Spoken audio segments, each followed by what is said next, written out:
ចូលចិត្តស្ដាប់បងនិយាយណែ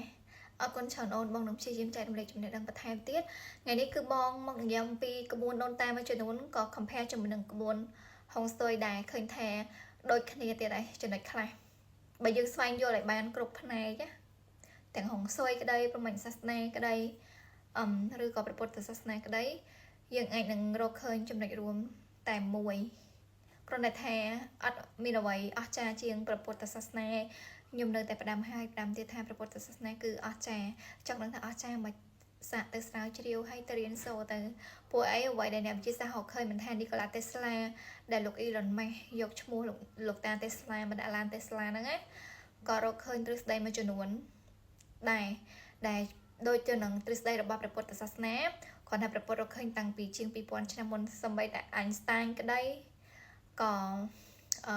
រកឃើញក្រៅព្រះពុទ្ធដែរដូចជាលោក Edwin Hubble ដែលរកឃើញ telescope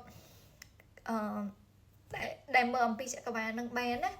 ក៏រកឃើញទ្រឹស្ដីមួយចំនួនក្រោយព្រះសម្មាសម្ពុទ្ធដែរអញ្ចឹងឃើញថាព្រះសម្មាសម្ពុទ្ធគឺអស្ចារ្យខ្លាំងណាស់ឥឡូវខ្ញុំត្រឡប់មករឿងពាក់ព័ន្ធជាមួយនឹងទ្រឹស្ដីពាក្យស្លោកមួយដែលជារឿងពិតណាកំបិតដងដូងអន្លូងពងរប្រពន្ធដោះញកោក្រយ៉ាកលិចអំប៉ាល់ពីត្បូងអណ្ដូងអាលិចតើធ្វើដូចម្ដេចខ្ញុំគឺជាឆ្មាគឺឆ្មាសម្បល់3នៅពេលដែលប្តីប្រពន្ធរស់នៅក្នុងផ្ទះហ្នឹងណាចេះតែមានបញ្ហាឲ្យខាត់បងហើយទៅចោតប្រកាន់ថាមកពីឆ្មាហ្នឹងក៏ចង់យកឆ្មាហ្នឹងទៅបបបងចោលអញ្ចឹងក៏ឆ្មាហ្នឹងមកពយល់សពថាឲ្យខ្ញុំជួយអ្នកឯងដូចម្ដេចទៅបើអំប៉ាល់នៅពីត្បូងអន្លូងមានអន្លូងពងរហើយប្រពន្ធអ្នកឯងហ្នឹងគឺដោះញនឹងលក្ខណៈថាដោះអ្នកទាំងអស់គ្នាដែលឃើញផ្លែញលក្ខណៈក្បាលលក្ខណៈបែបអញ្ចឹងណាហើយវាមានលក្ខណៈផ្សេងជាច្រើនទៀតបានថាធ្វើឲ្យកូននឹងពិបាកបើកដោះផងហើយទាំងអស់ហ្នឹងគឺសិតតែជាវត្ថុដែរអបមង្គលអញ្ចឹងគឺជារឿងដែលអបមង្គលដូចជាអន្លូងពងរក្តីហើយអំបិលគេឲ្យដាំនៅខាងត្បូងទេឲ្យធ្វើឲ្យមានព្រាយហ្នឹងនៅក្បួនខ្មែរបុរាណណាបើយើងស្ដាប់រៀនសូត្រទៅខាងផ្នែកវិទ្យាហុងស៊ុយវិញគេថានៅខាងត្បូងទេហាមឲ្យដាំដើមឈើនៅខាងត្បូងទេយើងនឹងទៅខាងត្បូងនឹងតំណាងឲ្យទៅវិញ្ញាណតំណាងឲ្យទៅធាតុភ្លើងដូចជាធូបទៀនការអុជធូបអុជទៀនការបួងសួងអីផ្សេងហ្នឹងគឺសុទ្ធតែពាក់ព័ន្ធជាមួយនឹងទៅខាងត្បូងទាំងអស់ដូចជាយុគ9គឺជាយុគធាតុភ្លើងអញ្ចឹងមនុស្សនឹងជួបនៅបញ្ហា depression ច្រើនជួបបញ្ហាវិបត្តិផ្លូវចិត្តច្រើនឆាប់ឆាវអីផ្សេងឡើងហ្នឹងឡាមូលហេតុយុគ9គឺជាយុគធាតុភ្លើងហើយមានរយៈពេល20ឆ្នាំព្រះអាទិត្យបង្កើតទឹកព្រះច័ន្ទព្រះអាទិត្យបង្កើតដីព្រះច័ន្ទបង្កើតទឹកអញ្ចឹងគឺមានតំណែងជាមួយនឹងដូងទៀតហេតុអីមិនយើងត្រូវយកដូងហ្នឹងទៅធ្វើដងកំបិតដងដូងលងពងរអញ្ចឹងសុទ្ធតែមានហេតុផលទាំងអស់បងប្អូនទាំងអស់គ្នាកុំគិតថាដូងគឺជាវត្ថុធម្មតាគឺជារុក្ខជាតិតែធម្មតាមិនធម្មតាគឺមានតំណែងជាមួយនឹងព្រះច័ន្ទព្រះច័ន្ទសំតោះដូងនៅពេលដែលកញ្ជិះកញ្ឆត់គេហៅថាដូងនឹងខែស៊ីហើយក៏មានតំណែងជាមួយនឹងមនុស្សស្រីនៅពេលដែលមនុស្សស្រីមានវត្តរដូវហ្នឹងគេហៅថាមកខែថ្ងៃនៅពេលដែលយើងរកគ្រូរៀបចំគេហៅថាដួងកែវកំណើតលក្ខណៈដូចរៀបគ្រូបាត់ជាយគេយកដូងមករៀបត្រូវតែនៅក្នុងផ្នែកហុងស៊ុយធ្វើដួងកែវកំណើតគេយកធាតុរបស់យើងជាសក់កញ្ចក់ឈាមក្តីហ្នឹងគឺបញ្ចុះនៅក្នុងដី5ធាតុ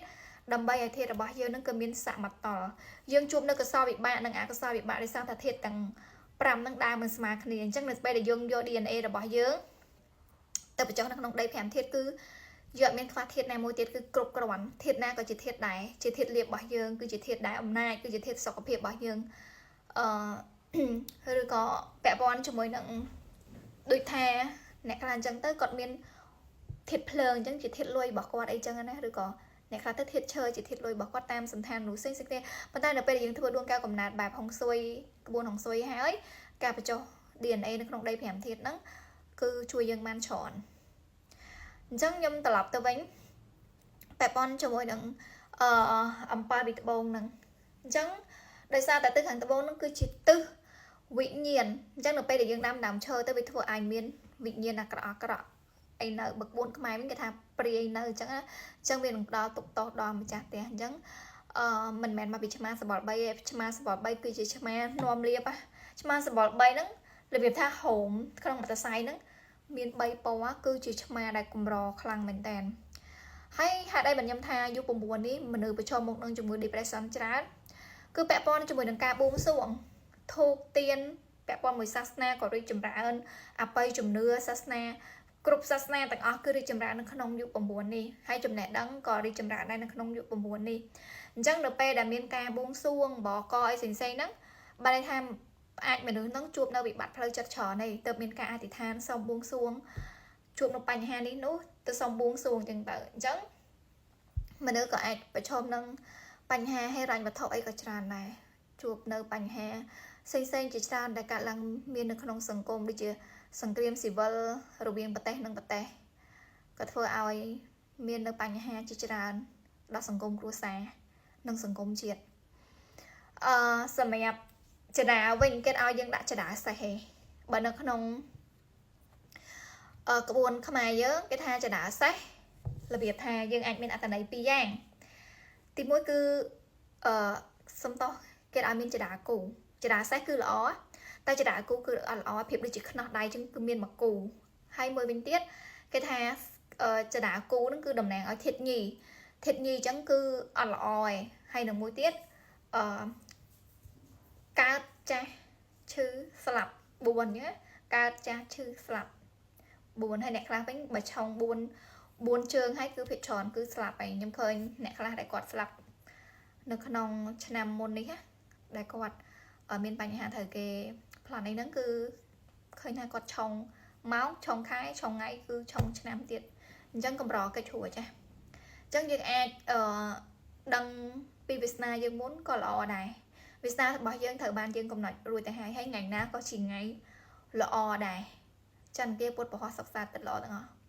តែហេតុអីបានជាថ្ងៃខ្លះមិនល្អសម្រាប់យើងថ្ងៃយើងគិតថាថ្ងៃហ្នឹងថ្ងៃមិនល្អឯងប៉ុន្តែមិនបានគេជាថ្ងៃល្អសម្រាប់គេដូចអ្នកកើតថ្ងៃដូចអ្នកកើតឆ្នាំមីចឹងថ្ងៃពុទ្ធសម្រាប់គាត់អត់ល្អតែអ្នកកើតល្អសំតោះអ្នកកើតឆ្នាំមីថ្ងៃពុទ្ធគឺល្អតែឧទាហរណ៍អ្នកកើតឆ្នាំផ្សេងថ្ងៃពុទ្ធអត់ល្អសម្រាប់គាត់ទេអញ្ចឹងមិនមែនអាស្រ័យទៅលើថ្ងៃណាមិនល្អឬល្អអីទេគឺអាស្រ័យទៅលើមនុស្សនឹងបានសាងវិបាកកម្មពីអតីតមកក្នុងថ្ងៃមុនឆ្នាំមុនជាតិមុនខែមុនគឺគាត់បានសាងនៅអកុសលមួយចំនួនអញ្ចឹងថ្ងៃនេះម៉ោងនេះខែនេះគឺគាត់ត្រូវទៅទទួលអ្វីតែគាត់បានធ្វើអំពីអតីតមកអតីតជាហេតុបច្ចុប្បន្នគឺជាផលបច្ចុប្បន្នជាហេតុអនាគតទៅជាផលហេតុផលមកហេតុនៅក្នុងទ្រឹស្ដី string theory របស់អ្នកវិទ្យាសាស្ត្រដែលបានរកឃើញណាយើងគិតថាយើងមានហេតុដែរណាទៅមានផលប៉ុន្តែពេលខ្លះហ្នឹងផលហ្នឹងក៏វាអាចទៅជាហេតុដែរដូចជាសមាធិគឺជាហេតុបញ្ញាគឺជាផលដល់ពេលយើងត្រឡប់ទៅបញ្ញាជាផលម្ដងណាបញ្ញាគឺជាផលចិត្តដែលប្រាចាកនៅកិលេសឬក៏ព្រះនិព្វានហ្នឹងយើងអាចនិយាយបានថាគឺជាហេតុគឺជាផលម្ដងហេតុផលសមាធិជាហេតុបញ្ញាជាផលបញ្ញាជាហេតុព្រះនិព្វានគឺជាផលហេតុផលវាមានលក្ខណៈបែបទៅវិញទៅមកហ្នឹងគេហៅថាជីវត្តដាក់នៃលោកហ្នឹងគឺវាត្រូវតែអញ្ចឹងណាឥឡូវខ្ញុំនិយាយប៉ុណ្្នឹងសិនសូមលើកពីការប្រមូលផលិតផលបន្តិចហត់ដងខ្ញុំអត់ដែលលើកមកប្រមូលទេតែខ្ញុំគិតថាខាតអញ្ចឹងខ្ញុំក៏ឆ្លៀតប្រមូលអំពីផលិតផលណែនាំសាប៊ូនឹងល្អហើយការដែលខ្ញុំលក់បានណាសឹងតែថា 100% ខ្ញុំយកទៅធ្វើបន់គាត់តែខែហ្នឹងគឺធ្វើបន់ច្រើនខ្លាំងមែនតើព្រោះណាបច្ច័យ4ព្រះមហាធេរៈចំនួន2ដងក្នុងម្ដងគឺ$1,100និងម្ដងទៀត1,050នឹងបានចូលរួមនៅក្នុងចង្ហាន់យកគីបចរជាមួយនឹងញាតិធម៌របស់ខ្ញុំអស់ដូចជាខ្ទង់1000ជាង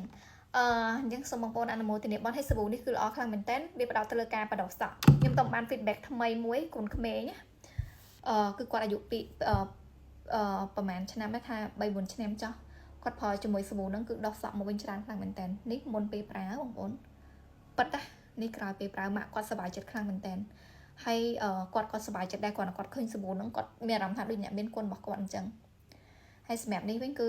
មានបញ្ហាដោយសារតែកាត់បោះបងប្អូនមើលតបើចំកដាក្បាលហើយកក់មកដុសវិញដល់ច្រើនមែនតើយើងប្រើទប់ស្កាត់ពីការឆក់ជាអសអមទប់ស្កាត់ពីការឆក់សក់ស្ដើងនេះល្អខ្លាំងណាស់គឺសុទ្ធតែអ្នកឆក់ឲ្យដុសមកវិញទាំងអស់នេះ មុនពេលប្រើ